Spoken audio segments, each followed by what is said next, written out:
I'm Matthew Malcolm with American Vineyard Magazine, reporting to you from the annual Grape, Nut, and Tree Fruit Expo held at the Fresno Fairgrounds. It's been a great day. We had a great lineup of speakers that have shared some really important topics for our growers in the valley. One of them is Daniel Hartwig. He's president of the California Fresh Fruit Association. One of their major crops that they cover here is table grapes. And so I wanted to talk with you about how harvest fared this year for our table grape growers. We've had some interesting weather, and so what we estimated the results would be wasn't quite what came to fruition now, right? Yeah, it's been a bit of an adjustment. I don't think the crop is going to be off quite as much as maybe it was initially concerned, but again, the heat has such an impact on everything, especially when it comes to sizing. And when we had a July like we did, I think a lot of folks were really concerned that the sizing for all of our fresh fruit commodities was going to be severely impacted. The table grape, we did see, I think, a little bit of sizing impact, but I think the crop's going to be still be a pretty solid crop this year. Great. So as far as tonnage-wise, what do we expect and in comparison with previous years? Sure. So in previous years, I mean, the crop's been over 100 million boxes, and then you go back to a year like last when you had the impacts of Hurricane Hillary that came through and severely impacted the amount of boxes that were shipped. This year's going to be a little bit in between there. I think I think the initial forecast was around 97 million boxes. I think the last update was about a 94 million box crop. So a little bit adjustment, but not a huge one.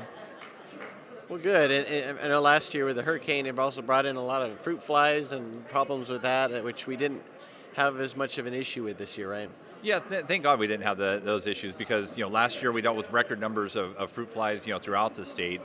This year it's getting towards fall. They're finding a few little hits and misses, but it's nowhere near the thousands that we saw last year. It's it's a little bit more of the kind of onesie twosie, smaller quarantines, and I think it'll be something that'll be a lot easier to get under control this year. Great. Now, our table grape growers undergo numerous challenges, not just with pests and diseases, but I know being part of the California Fresh Fruit Association, you continue to advocate on their behalf. What would you say are some of the biggest concerns that our table grape growers have moving into 2025? I think labor is always a concern. Making sure we have market access is always a huge concern as well. A lot of our crop gets exported in so many of our fresh fruit commodities, but especially in the table grape side. So making sure we have market access, making sure that we're able to deliver a good product all over the world. So making sure our shipping is tip top as well is really critical. Well, good. And water is always a continual issue, and as we move and start really feeling the impacts of Sigma, right, moving forward. Yeah, I mean, water is just going to be a challenge. It's always going to be a challenge in California. All the different GSAs right now, there's 6 of them that are currently under review by the State Water Board. The Kings and Tulare Lake Subbasin, they've got their issues with being on probation as well.